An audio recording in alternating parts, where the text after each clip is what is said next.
Welcome, ladies and gentlemen, to the Certain Point of View podcast. I'm your host, Aaron, along with Eric. Hey, what's up? And Shane. Yo. And today we are going to be talking about Star Wars The Force Unleashed. Let's begin with Force Unleashed 1. Yeah, Force Unleashed 2. What about the Force Unleashed 2? We'll just talk about it all in general, I think. Okay, that's fine. Whatever you want to do, buddy. Might as well cover the beginning, right? Whoa! Might as well start from the beginning. Force Unleashed came out in 2008, we said? 2008, yeah. Alright. What'd you guys think about Force Unleashed in general? Just starting from the beginning. The Force Unleashed was a great game. Definitely probably the best of 2008 I played. I mean, just because, I'm a giant Star Wars fan and I don't really play a ton of video games. But, story-wise, writing-wise, gameplay, everything was just top-notch. Really liked it. And very much wanted to play it again, play a sequel. And what was the show that they showed, the trailer for Force Unleashed 2? E3? Was it E3? Yeah, I did not expect that to come up, and when it did, I was very, very excited. A lot of people didn't like that, the main character had died in the previous game or whatever. Yeah, they're wondering how they're going to bring him back. Yeah. Fortunately, in the Star Wars universe, there's a lot of ways to do that. But I have faith in Star Wars. I have faith in the creators, and I do.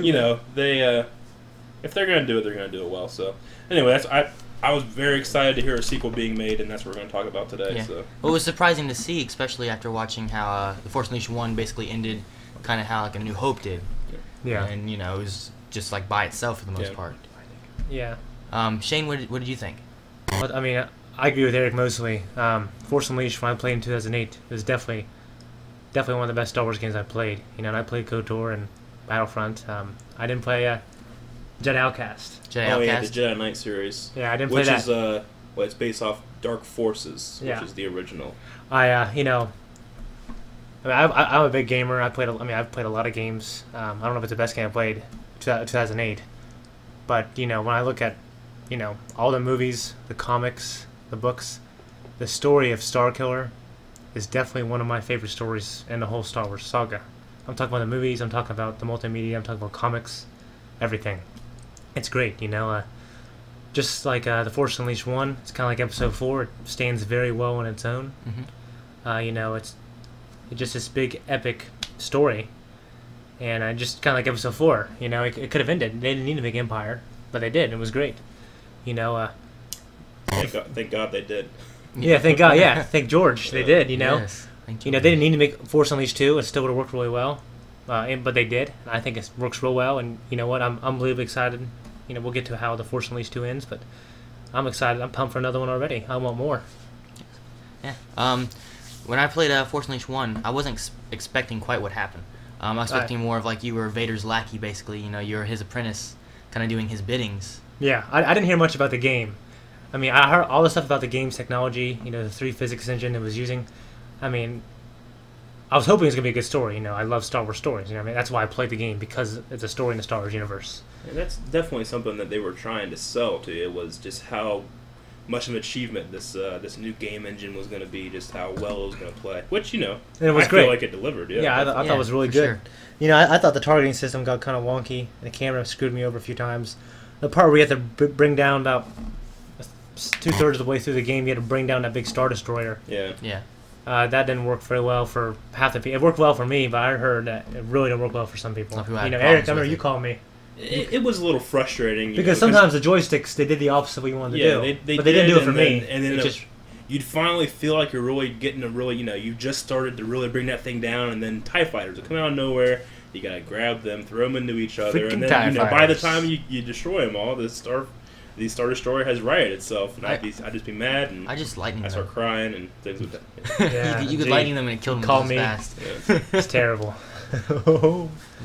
But if covering the story of Force Unleashed 1, I thought the more of a twist that they had on it was really unexpected. Yeah, the story blew me away. I downloaded the cutscenes at 720p off my computer, and I watched them like since I beat the game. Since I got those cutscenes, I watch them like once a week. I call Eric, and I go, Eric, Force Unleashed 1 has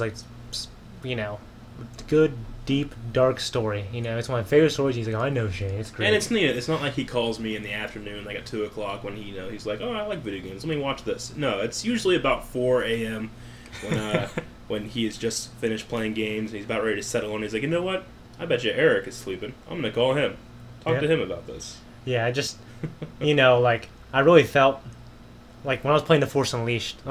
We're people at this podcast. I mean, we're all prequel lovers here. You know, we love all Star Wars. We don't look at these are 6 different movies. These are 2 different trilogies. We look at this as one story, the story of Darth Vader, his rise and fall.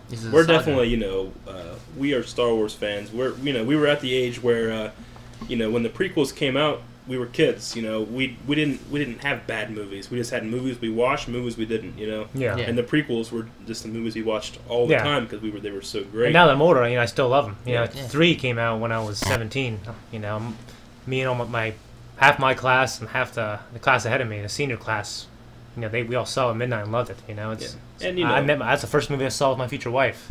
Yeah. And you know, I mean, the prequels. I mean, did they have flaws? They got flaws, but you know, it's like anything. Like when you really love something, whenever you love it for what's great and what you love it for its flaws as well. You know, like a lot of people don't like Jar Jar and all that thing, but I love Jar Jar. Yeah, I don't love when Luke goes no. Yeah, but anytime you can, you're gonna say that, and people are gonna laugh, and you know it's a piece of your I know. It's your childhood. You know, exactly. I mean, you know, I hate it whenever Vader screamed no, but whenever I get the chance, I do it, and it's such a joy. Yeah, like if George could take it out as if we re-release on Blu-ray, if he could would miss it when he takes it out, if he takes it out, which doing a special edition again. Yeah, I mean, like, I would wish he would left it in there. You know, I can imagine Vader in the state he was in. He was just recently converted. He's new to the suit. I can imagine him screaming no after learning his wife died. Yeah, I mean, and that's not Anakin. That's James Earl Jones. People can't complain. That's James Earl Jones screaming no. That's what he sounds like, and that's what Vader sounds like. Yeah, you know, that is Vader. James Earl Jones is Vader. Okay, we're getting off track here. Back to Force Unleashed too. I mean, Force Unleashed. Force Unleashed, just in general, yeah. You know the story. I'm sorry. Go ahead, Aaron. Well, I was gonna say we might as well just cover the story because I mean, spoiler or not, I mean we should just cover everything in general. Yeah, I mean, but I'm assuming now after 2 years, most people have played Force Unleashed if they're gonna play Force Unleashed. And if you haven't, we don't care if we spoil for you because it's just stupid. You should have played it. Yeah, you should probably play it or stop the podcast. If you're getting an episode that says Force Unleashed, you probably should have known something. You should come to my house. I got the cutscenes. Yeah, but you know, I really felt like when I was playing it, hey, this is where we got off track here. This is like, you know, you're going through these areas like Felucia, you know, and Nar Shaddaa, they talk about it. Yeah, they talk about it. Well, Han goes. Raxus Prime, which is the junkyard. Oh, yeah, Raxus yeah, I Prime. mean, Nar Shaddaa, doesn't Han run in there, a bounty hunter there? They talk about it? That's Ord Mandel. Yeah, Ord okay. Mandel. Okay. Get your facts straight. I'm sorry. Forgive me. Ord Mandel. You know, like, but it felt so old trilogy-ish. It was dark. It felt like a very dirty, used universe. Yeah, you know, definitely. like which, you know, we first saw that and we saw it popularized, you know, again in Blade Runner because it was done so well there. Yeah. You know, like the prequels. You know, they represent a time when peace, justice. You know, we were a democracy. We were a republic. The Jedi ruled. It was a great place.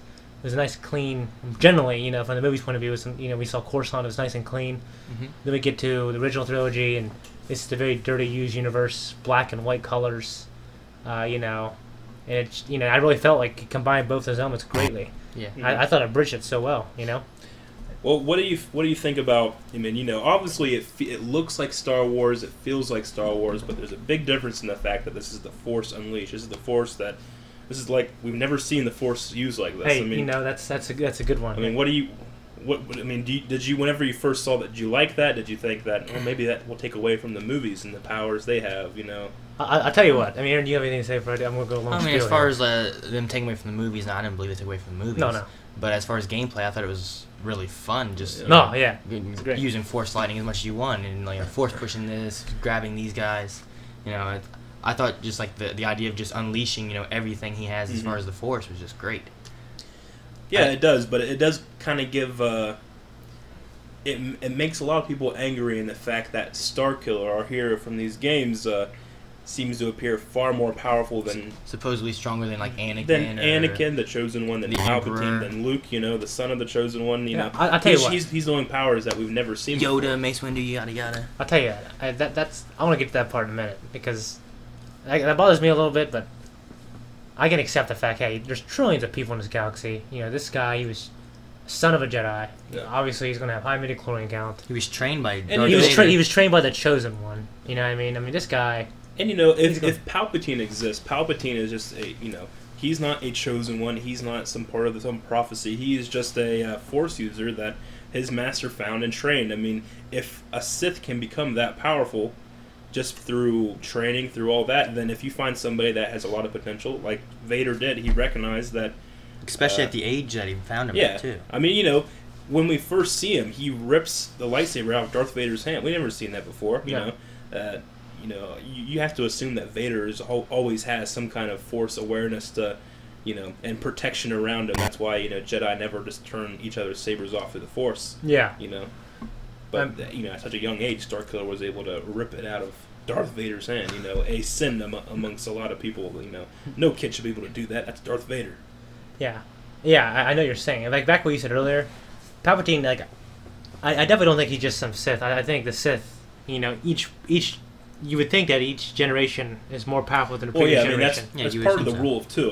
Palpatine is going to be stronger than his master, and definitely stronger than that guy's master. Plague is his master. Yeah, Palpatine is the result of the rule of two, which, if any other, hardcore Star Wars fans are listening to, you would know that it's a rule that Darth Bane established. It's the rule that Darth Bane established.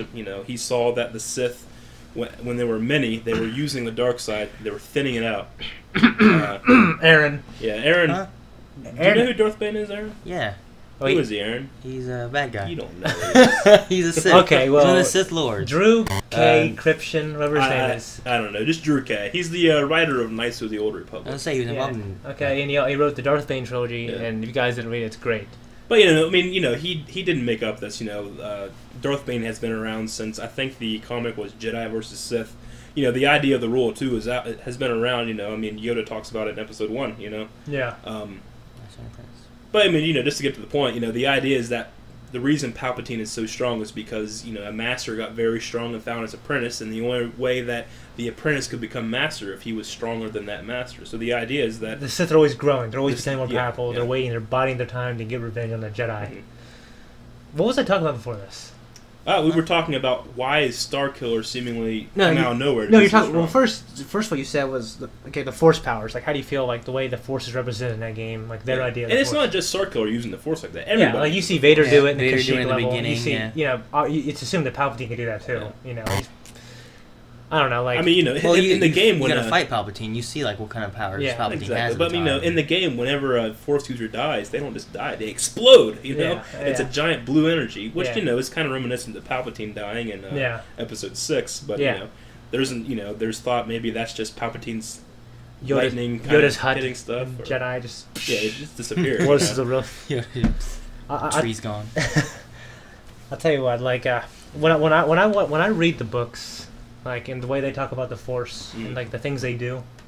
Okay, and when I watch the Clone Wars, like, especially the Clone Wars micro mini-series that came out in, 2004, 2005? Okay, there's two seasons of it. It won a bunch of Emmys for its art and its story.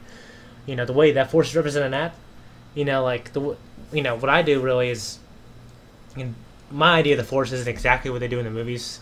Like, when I watch, I kind of think, well, this is what they do in the movies, but I know based on what I've read and what I've seen in other multimedia that they can do more. Yeah. Obviously, like, I know, like, all right, this is a movie. They're not going to do all this crazy stuff they talk about in the books. But, like, my idea of the Force isn't exactly representing the movies. I think the Force Unleashed, honestly, is more on par. Mm-hmm. So, like, what I like about it is when I'm watching these cutscenes, which I downloaded 720p, like, when I see Vader do these things, I see Starkiller do these things, and it does feel like a movie. And I feel it's really consistent. When I watch that, then I won't go back and watch the new or old trilogy. Like, I don't feel like, wait a minute. I don't feel it's different, really. You know what I mean? I just feel like, there's times when they call upon to use these powers, and times when they don't. Yeah. In the old trilogy, Palpatine, Luke is an inexperienced Jedi. Vader and Palpatine, they don't really need to call upon the powers that they call upon when they're fighting Starkiller. You know what I mean? Like, I think the force drop isn't great. You know, and when we're playing a game here. Yeah, it's definitely. I think it's really first and foremost gameplay mechanic, and then when you try to think about in universe why these guys are so